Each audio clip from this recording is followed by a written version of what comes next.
अस्सलाम वालेकुम, क्या हाल चाल है आपके। आज मैं बहुत मज़ेदार सालन बना रही हूँ आलू गोश्त का शोरबे वाला, जो कि हर कोई पसंद करता है। मोस्टली घरों में बहुत शौक से खाया जाता है और बनाया जाता है।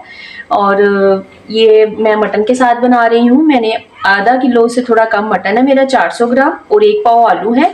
सिंपल इंग्रेडिएंट है प्याज, लहसुन और टमाटर। इन चीज़ों के साथ ये बनेगा और बहुत मज़ेदार है। ये पाकिस्तानी जो रवायती खाने हैं उनमें इसका शुमार होता है। चले आए इसको शुरू करते हैं।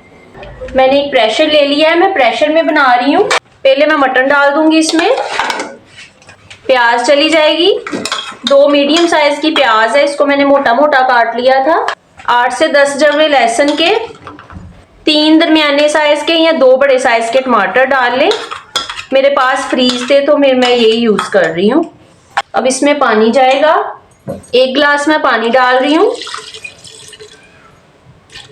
अब इसमें कुछ मसाले डाल रही हूँ। 1 चम्मच भर के नमक का जाएगा, हाफ टी स्पून हल्दी, हाफ टी स्पून कुटी हुई लाल मिर्च, हाफ टी स्पून पिसी हुई लाल मिर्च, हाफ टी स्पून कुटा हुआ धनिया, हाफ टी स्पून जीरा कुटा हुआ। इसमें अभी मैं घी नहीं डालूंगी, इसको मैं वेट लगा दूंगी 20 मिनट के लिए। प्रेशर में इसीलिए बनाया जाता है क्योंकि आपको पता है गैस का भी मसला है और इतना टाइम नहीं है कि हम 1-1 घंटा इसको पकाते रहे, तो इसीलिए प्रेशर में जरा जल्दी बन जाता है। अब इसको मैं 20 मिनट के लिए वेट लगा दूंगी। इसको 20 मिनट हो गए हैं, ये 20 मिनट हो गए हैं, मैंने वेट लगा दिया था। और गोश्त को भी जरा चेक कर लेते हैं। ये देखिए जी, बहुत अच्छे से गल गया है। अब इसकी मैं बुनाई करूंगी और इसमें मैं घी भी डालूंगी। हाफ कप इसमें घी का जाएगा। घी इसीलिए बाद में डालते हैं ताकि जो गोश्त होता है ना, मटन हो या बीफ हो, इसका कलर चेंज हो जाता है पहले डालने से, ये ब्लैक हो जाता है। इसीलिए पहले इसको गलाया जाता है। पकाने के बाद जब बुनाई करते हैं फिर इसमें घी जाता है, फिर इसकी रंगत बहुत अच्छी बनती है। वैसे तो गोश्त को तकरीबन 45 मिनट लग जाते हैं, आधे घंटे से ज़्यादा का टाइम लगता है। तो फिर प्रेशर में यही हमारा जो गोश्त होता है वो 20 मिनट में गल जाता है। फिर प्रेशर के बगैर जो कुकिंग का प्रोसेस है वो बहुत लंबा हो जाता है, तो इसीलिए फिर प्रेशर ही ठीक रहता है। अब इसकी मैं अच्छे से बुनाई करूंगी। शोरबे में अदरक नहीं जाता और कभी भी इसमें दही नहीं जाता। मैं इसी तरह इसकी बुनाई करूंगी। इसकी जो ग्रेवी है उसको स्मूथ सा करूंगी, इसका टेक्सचर। मेरे मटन के छोटे छोटे पीसीज लिए थे, अगर थोड़े बड़े पीसीज होंगे तो उनको गलने में उतना ही ज्यादा टाइम लगेगा। ये जो शोरबे का सालन बनाते वक्त मेन जो बुनाई करते हैं ना, इस स्टेज पे जो बहुत अहम होता है, इसी से मेन जायका आएगा। और ये जो लहसुन प्याज टमाटर हमने सारा डाला है, उससे बहुत मजे का इसका सालन बनता है। अगर आप अलहदा से मसाला बनाएंगे, गोश्त को अलहदा से गलाएंगे, तो फिर वो बहुत लंबा प्रोसेस हो जाता है।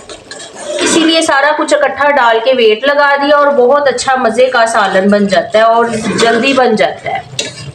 ये देखिए अच्छे से बुनाई हो रही है। अब इसमें मैं आलू डाल दूंगी। आलू को मैंने पानी में भिगो दिया था ताकि इनका कलर ना खराब हो, और थोड़े बड़े साइज के मैं आलू डाल रही हूँ। शोरबे में थोड़े बड़े साइज के आलू अच्छे लगते हैं। अब इनकी भी मैं साथ में बुनाई करूंगी। ये देखिए मैं इसकी अच्छे से बुनाई कर रही हूँ, रंगत चेक करें सालन की। अब इसमें हरी मिर्चें सेंटर से मैंने कट लगा दिया है, 2 से 3 ये चली जाएंगी। हाफ टी स्पून जीरा, धनिया और काली मिर्च हाफ टी स्पून तीनों चली जाएंगी। ये पहले मैंने कम डाली थी इसीलिए। धनिया, जीरा और काली मिर्च हाफ टी स्पून। बहुत मजे की खुशबू आ रही है। 1 टेबलस्पून लेमन जूस डाल रही हूँ मैं, इसका बहुत मजे का फ्लेवर आएगा। स्पाइसेस आप अपने हिसाब से देख लीजिएगा।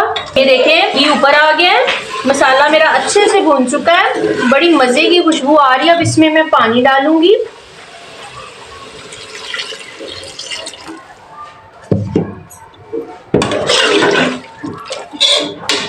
एक गिलास मैंने पानी डाल दिया, मुझे बहुत ज्यादा पतला शोरबा नहीं चाहिए। अब जब तक आलू गल जाएंगे ना, मैं इसको इतना पकाऊंगी, फिर मैं आपको फाइनल लुक दिखाती हूँ इसकी। ये देखिए कि फाइनली आलू गल गए हैं। और घी भी देखिए ऊपर आ गया है। अब इसमें थोड़ा हरा धनिया, थोड़ा गरम मसाला, इसको मैं मिक्स करूंगी। अब इसको फाइनली मैं अपने सर्विंग बाउल में निकालती हूँ और आपको फाइनल लुक दिखाती हूँ। फाइनली सालन तैयार है, बहुत मज़ेदार झटपट से बन गया है और आप ज़रूर ट्राई कीजिएगा। मेरी वीडियो देखने का बहुत शुक्रिया। अल्लाह हाफिज़।